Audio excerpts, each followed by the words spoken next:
Hello and welcome back to Cooking the Books, the podcast which looks at the stories behind the food from our favourite A-lister food writers. I'm Gilly Smith and I'm linking the thinking about what we eat and who we are to create a deeper connection with food. This week I'm in the Syria of Anas Atassi's childhood, which inspired his book, Sumac. During those days, especially during the summers, that we would sit outside on a really big table, 20 to 30 people usually on the table. All my aunties and uncles and their children gathered together, sharing specialty dishes for the weekend. He and his family left the country before the war began in 2011, which has left more than 380,000 people dead and devastated its ancient cities. But as Syrian refugees spread across the world, its food has become its identity. And like so much food from the old country, it doesn't quite sound the same when it lands in its new homes. I say sumac, they say suma. I asked Anas if that was an issue. Yeah, you're right, actually. So... sometimes they don't translate also maybe very well. But indeed, I think I actually never thought about it, that putting an Arabic word on as the title of the book, it's actually, I think it's also something which is quite strong to make sure that those type of words or anecdotes are always well presented to the West, I think. Well, it's interesting because there are issues there of cultural appropriation and of authenticity.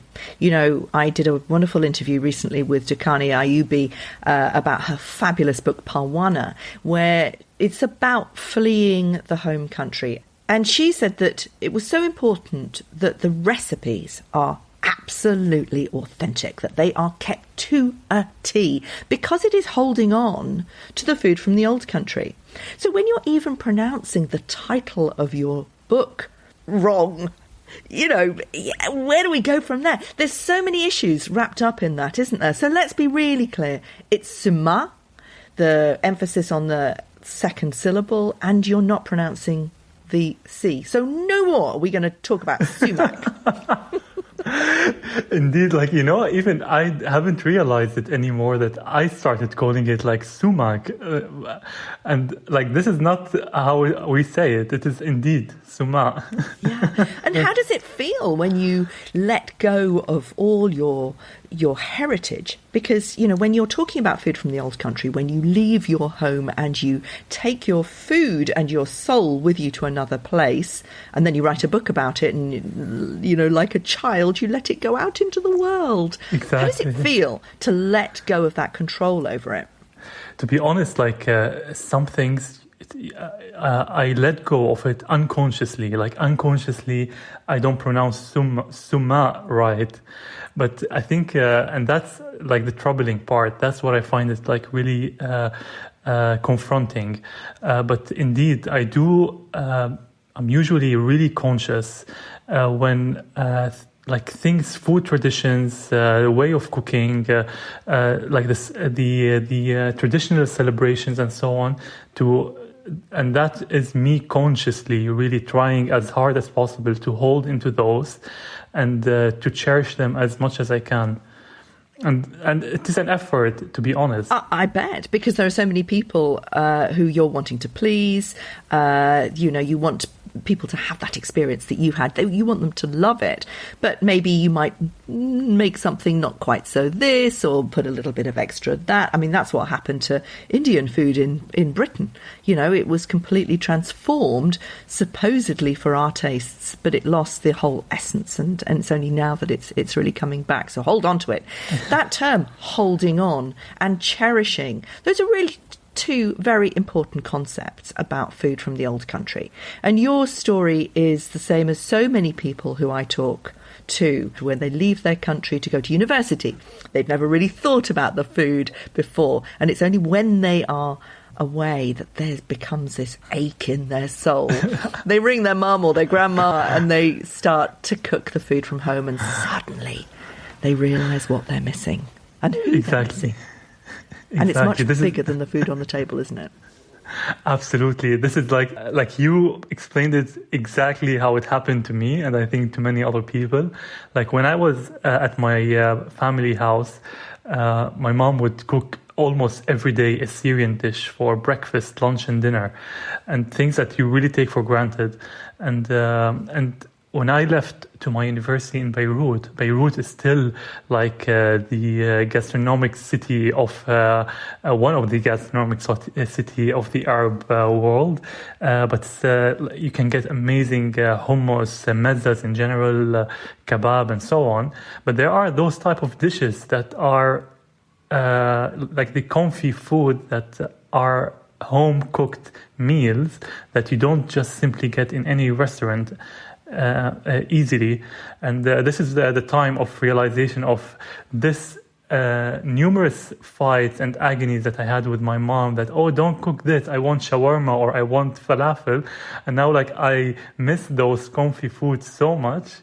And that's when I was like, okay, our Skype and WhatsApp tutorial with my mom started at that time.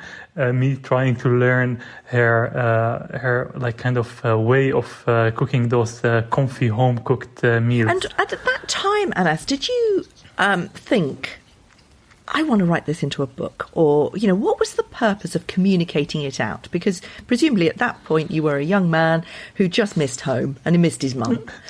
You know, how did that, where was the leap into, actually, this is pretty amazing. I think other people might be feeling this thing and really appreciate my mum's cooking.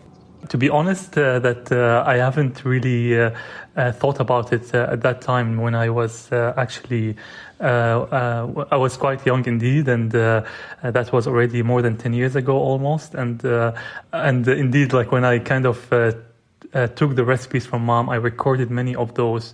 But then really when the war started and it became a bit more serious, and I became even more detached from physically from my country, but also from the people of my country, like my extended family and so on. But and this is the time when I thought, like, I have those amazing recipes. There are so many beautiful stories around those dishes. It's not only about the dishes, and I really wanted to make sure that I preserve those memories. Those are really personal memories for my of me and my family, and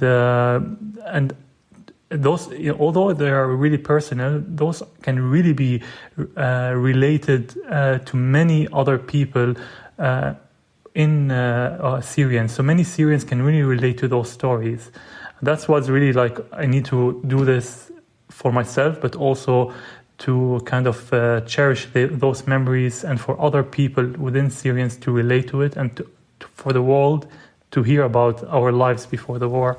Absolutely, it's so important. You're talking about destruction of a culture, of heritage, of everything that you knew and everyone before you knew. It is huge, and food is a wonderful way of bringing those memories and holding them close and keeping your culture as intact as it possibly can be despite the bombs. And, you know, we've heard this from Olia Hercules in Ukraine as well. When she first wrote Mamushka, that was what she was trying to do, to try and hold it together, to stop the enemy getting to the very heart of who her people are. I did an interesting series in 2015. The only thing I could think of doing as you know, we saw this mass outpouring of people from Syria. I did a series called Jaibli Salam, and you'll remember this as a song by Fairuz.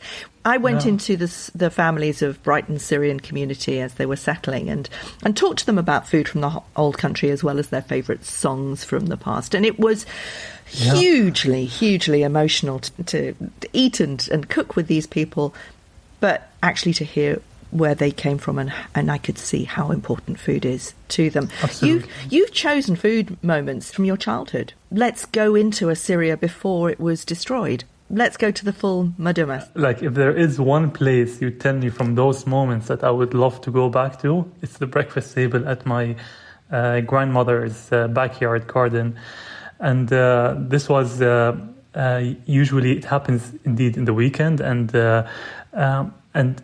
it is like a religious activity for all Syrians if you ask any Syrian, they would tell you on Friday we go to our grandmother for breakfast on weekends, and that was like also like kind of a very automated move that my family and I would just dress up without talking, go to the car, go to my grandmother, and during those days, especially during the summers, that we would sit outside on a really big table, 20 to 30 people usually on the table, all my aunties and uncles and their children gathered together, sharing basic breakfast dishes like za'atar and zayt, white cheese, labne, but also like, of course, the breakfast specialty dishes for the weekend, like musabbaha,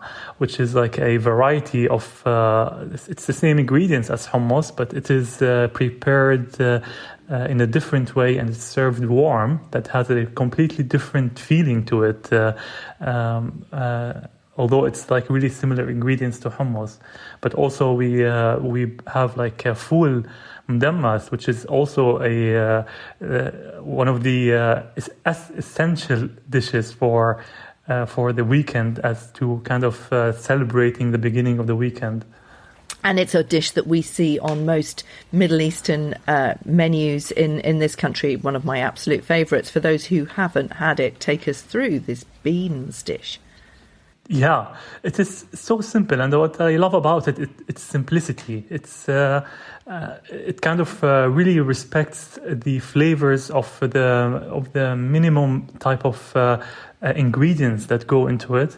It is indeed like made of fava beans, and basically you need to heat the fava beans, and then after it's heated with its water, you use it. You plate it on a plate, and you put, of course, some cumin with it, some salt and pepper, and then I think the essence is the topping, which is a lot of really good olive oil and some parsley and tomato, and also you sprinkle a little bit more of salt on top, and that's simple.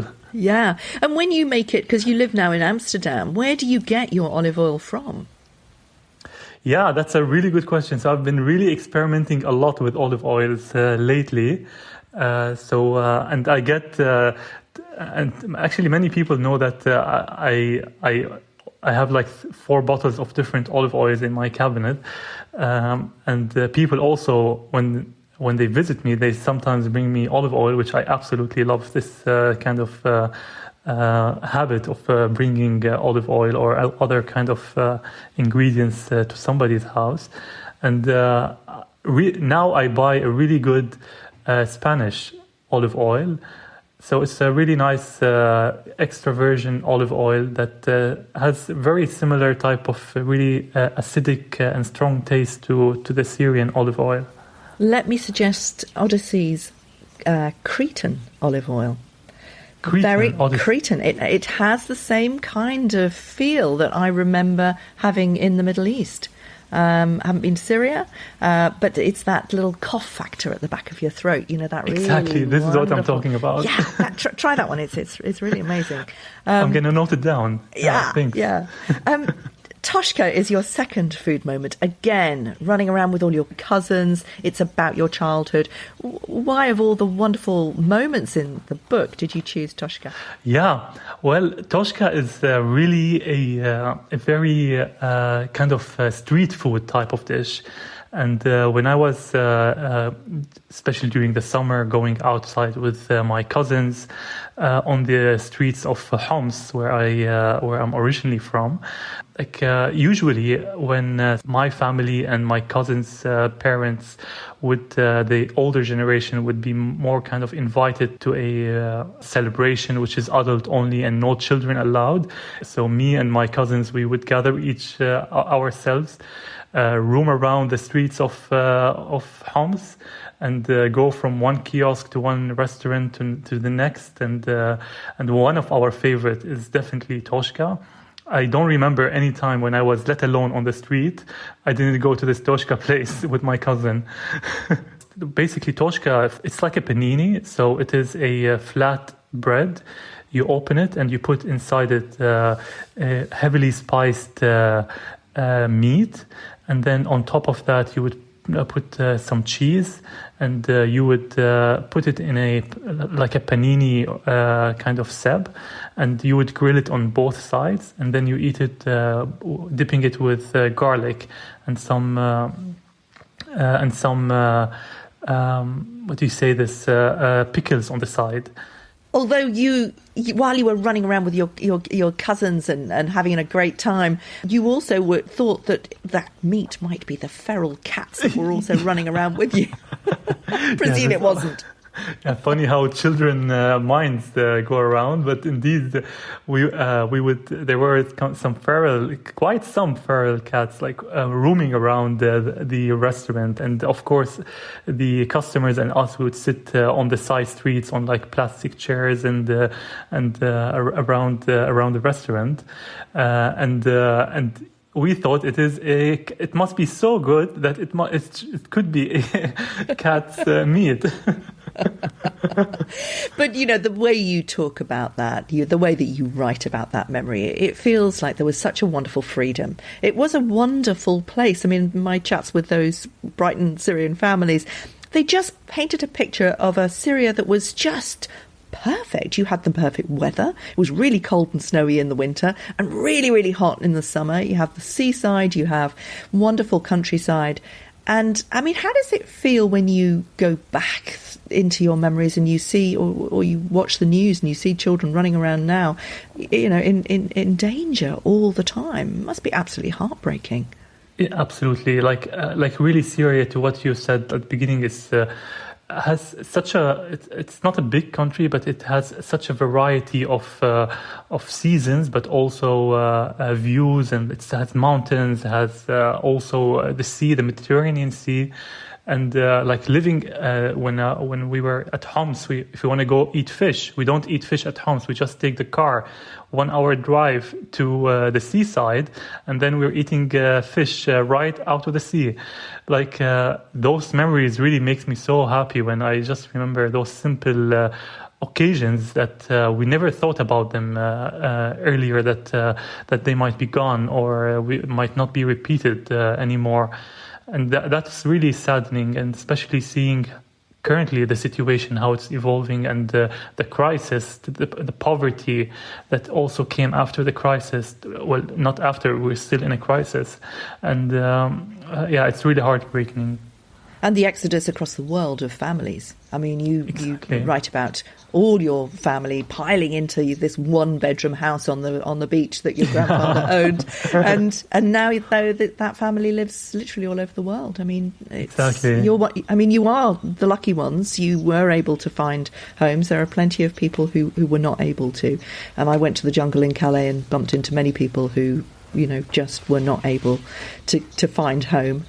Are you able to see your family? Yeah, so indeed, I feel very fortunate and very lucky, really, and privileged to be in the position that I am in, where many other people who have been really still suffering inside Syria or also outside of Syria, in refugee camps or in between borders, trying to still find their way around the world after 10 years of the war. So, although my family is all around the world, I have my sister in London, I have my mom and my other sister in Germany. So we're relatively close to each other, and we try as much as possible to see each other. Well, let alone this Corona situation. But yes, definitely, I feel very lucky where I am, and the situation we are in is definitely difficult, and especially to my mom, where she would imagine, after her living and working many years outside of Syria, that she would come back and retire in Syria in her house that she has and my dad built in order to have the retirement there. And now she's in Germany, a place where she never thought that she would be in because of the situation. And so it is, I think it's really difficult for older generation than for younger generation. They can find their way around the world, but older generation had always on the back of their head that they want, a lot of expats working outside of Syria, that they would come back to Syria and retire in Syria. Yeah. And presumably Ramadan is a particularly hard time for your mum. It's a family event. It's all about the food, the feasting after the fast. Tell us about Shobat Adas. Is that how you pronounce it? Shobat Adas, yeah. Shobat Adas, your third food moment. It is basically like a lentil soup. Actually, a couple of days ago, I found a picture of my mom's Ramadan table on my phone, and I posted it on Instagram. And it's such a beautiful picture that I took it without even thinking. And now looking at this picture, it really takes me back to this amazing, beautifully laid table with Syrian food and very typical type of food that are typical for Ramadan. And Shorbat Adas indeed is like, I don't remember drinking or eating Shorbat Adas outside of Ramadan. Like I would really remember that this is specific, at least in my family, for Ramadan, and it's every day of Ramadan, 30 days.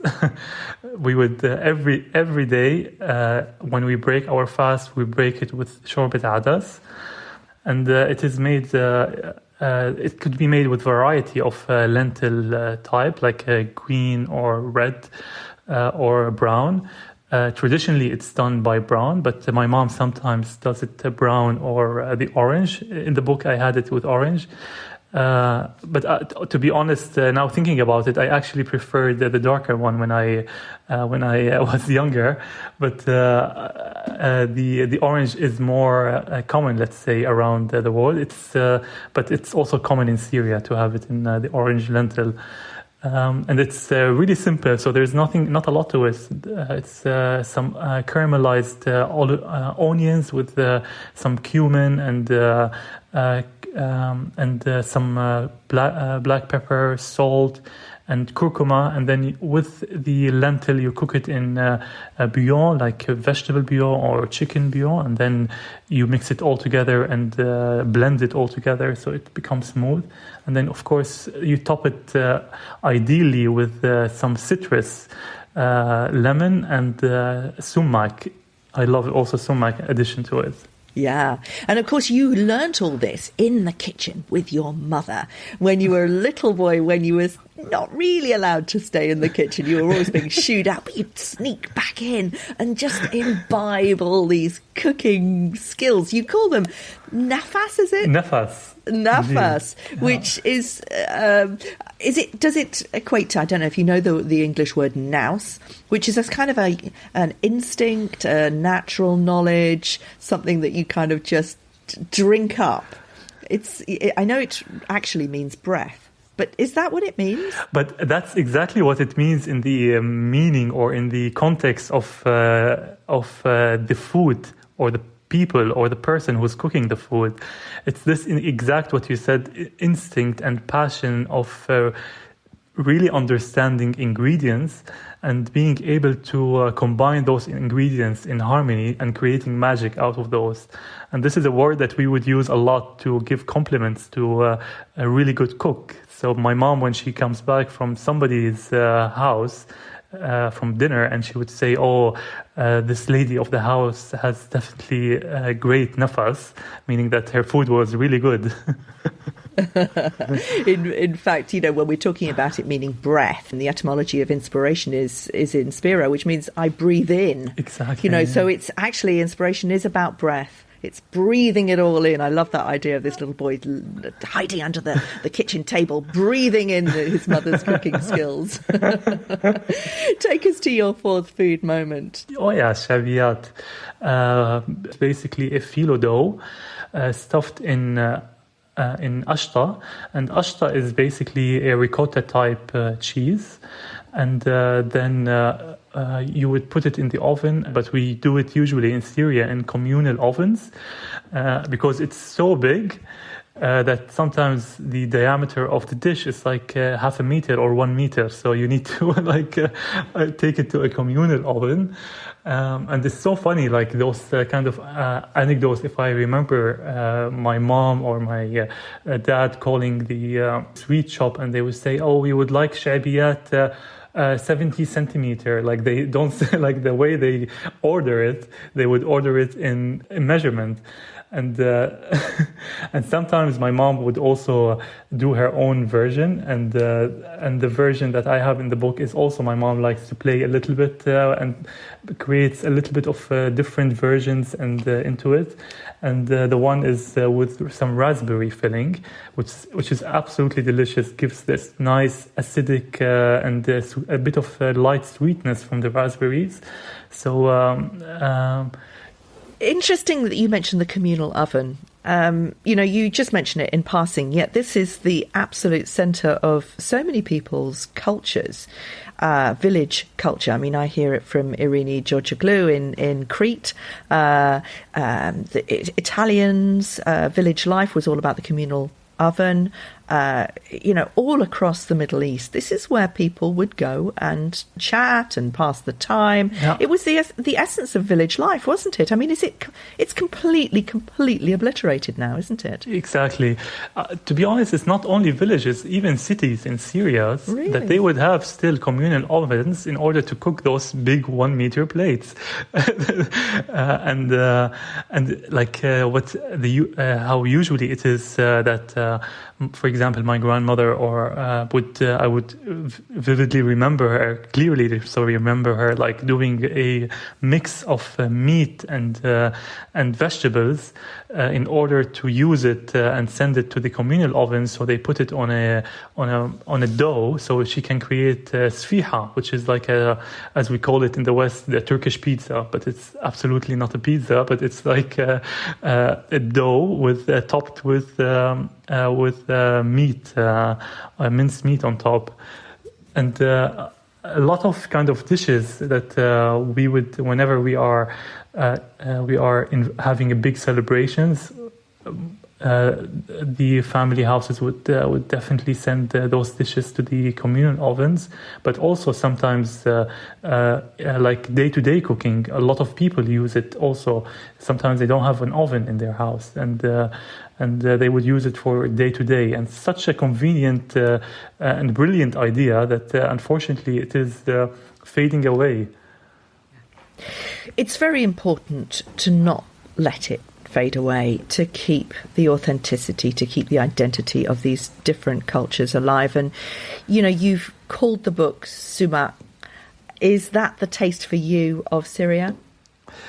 For me, this is the taste and texture and the smell of Syria. And especially why is that? Because the Sumac by itself is it's like really distinct to the region and to Syria. And you would, for example, have black pepper or allspice or cardamom and so many other spices that are so common to other cuisines, and of course to Syrian cuisine. But Sumac is really special and distinct to the region, and also, of course, to Iran and Turkey, but also heavily used in the Levant area and also Syria. It's like when you said at the beginning of the talk, is like you want to find those moments, that you cherish those moments or those traditions, or even like for me, ingredients. Like when I have sumac in my cupboard, it's like that's like makes home more home. And for me, Sumac feels really home. Thanks for listening. You can buy Sumac by Anas Atassi and all the books featured on Cooking the Books by clicking on the bookshop tab at gillysmith.com. And while you're there, do sign up for the newsletter to keep up with all my news. Don't forget to rate and review the podcast on Apple Podcasts, and I'll see you next week when I'm talking how to save the planet with Anna Jones.